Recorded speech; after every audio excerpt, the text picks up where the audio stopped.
Ever since the heady days of unlicensed video games, in what was truly the wild west of we can pretty much do what we want and we will, video game publishers have often turned to sexy times in order to strengthen sales of what are mostly crap games. To begin with, these were often sold as adult-only, under-the-counter kind of titles that sometimes relied heavily on shock factor rather than mass marketing to get games sold. A classic early example of this is Mystique's biggest seller in their Swedish erotica range for the Atari 2600, called Custer's Revenge.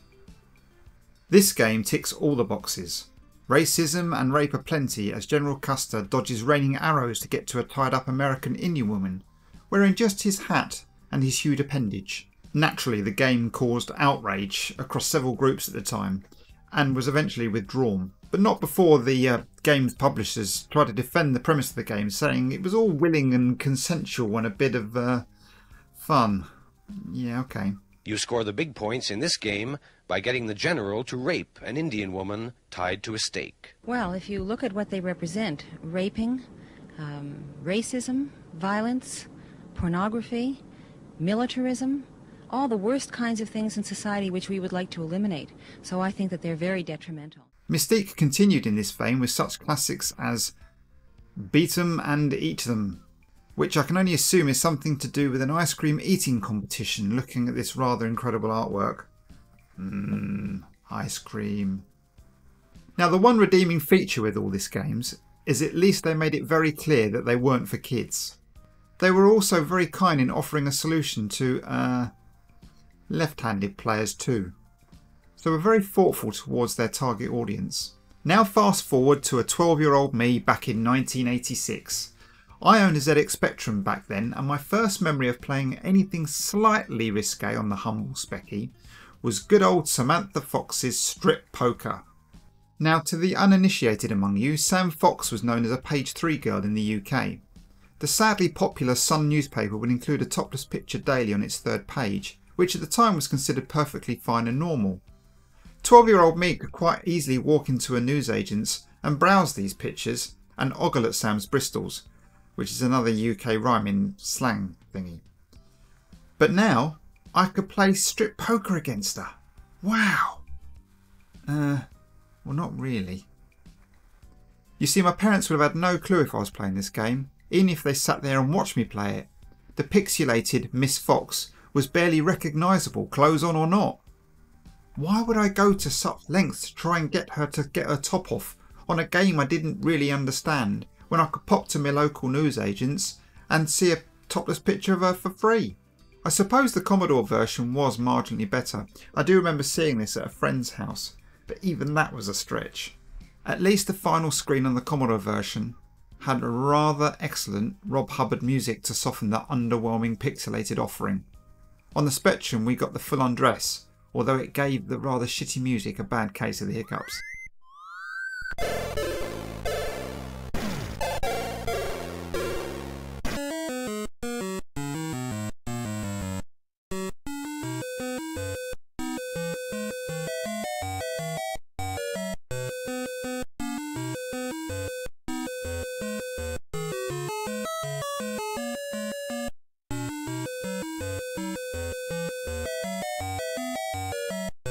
So if underwhelming pixel offerings are not going to entice teenage boys to part with their hard-earned pocket money, what is?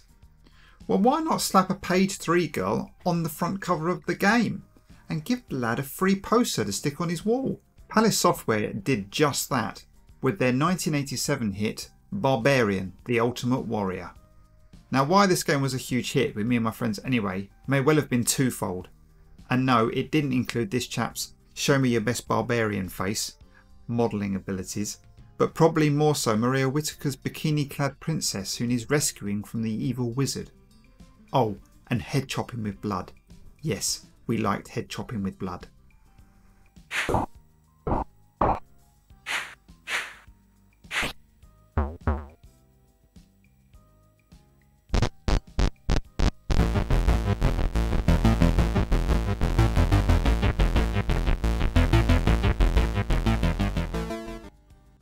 Fun fact time now.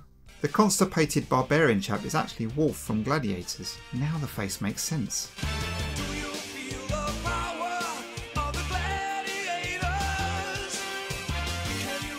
Here's Maria and Wolf with the games designer Steve Brown. Apparently, Maria had a set fee for photo shoots, so was relatively cheap to hire. They wanted her for public appearances also, but she charged way more for those, so they never used her.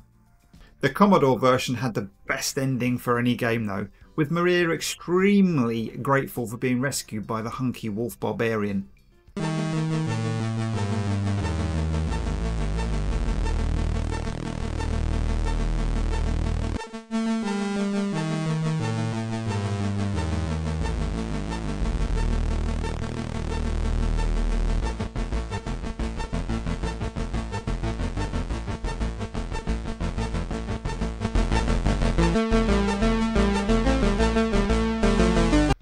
So the game caused a ripple of uproar for its mix of violence and page 3 models.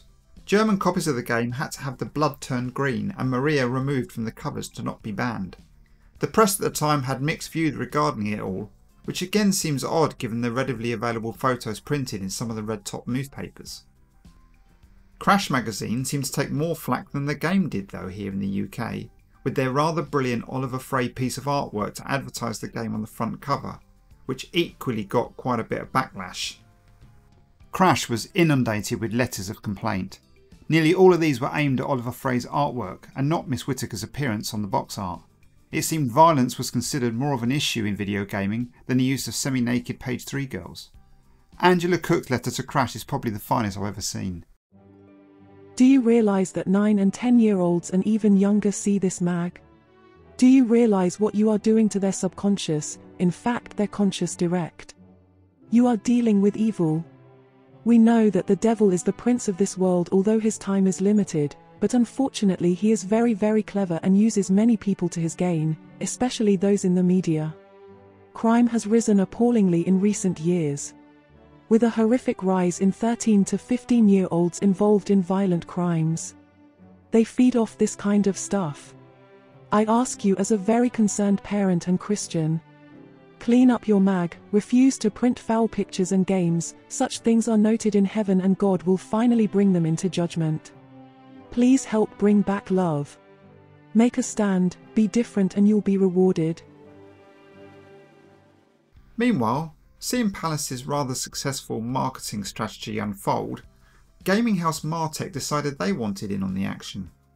So they hired another popular page 3 girl at the time, Corinne Russell, and also included a free giant poster in their game, which was aptly named Vixen. At least the game's protagonist is representable on the box art, and the game got mixed but generally average reviews. It also got a lot of magazine readers angry, particularly readers of Sinclair User. These guys went full in on the game, with a front cover and free poster.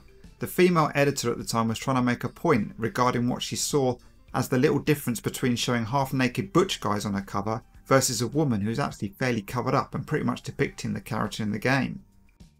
Newsagents even put the magazines up on the top shelf with the adult magazines. That didn't go down very well. I'm sorry to write to you about the May issue, but I really must protest at the front cover and the poster inside. When I went into the newsagents to buy my copy, I found the magazine on the top shelf, where those other magazines are kept.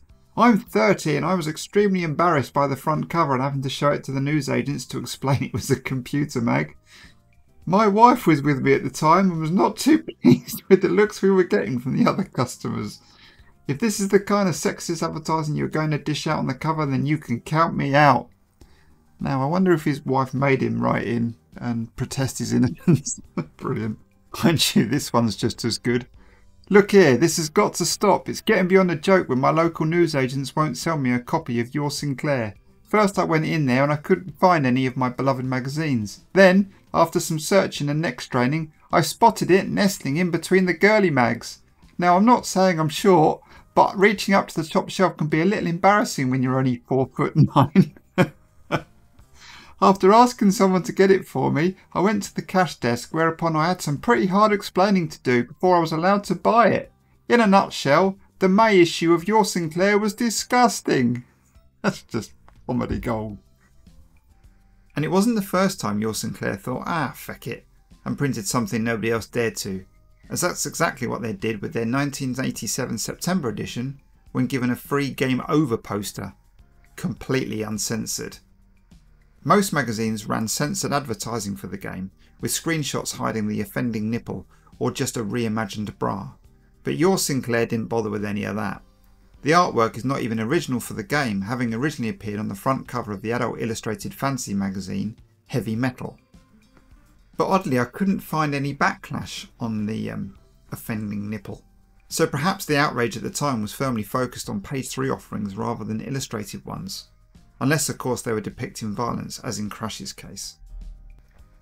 So hot on the tails of Palace and Martech's success, US Gold in 1988 decided to up the ante somewhat by blatantly using a female model with no context whatsoever to the game, and therefore negating any argument that it wasn't just good old sexism. The game in question is Psycho Pigs UXB, a rather run-of-the-mill, kind of ordinary looking dodgeball type game but with bombs. I have fond memories of this though, playing with friends, and the premise is fairly simple but pretty addictive. According to Steve Cork, who was one of the developers of the game, US Gold wanted the license for Bionic Commandos, but a caveat of that was the making of this game, which came from a Japanese only arcade machine that translated as Pigs and Bombers.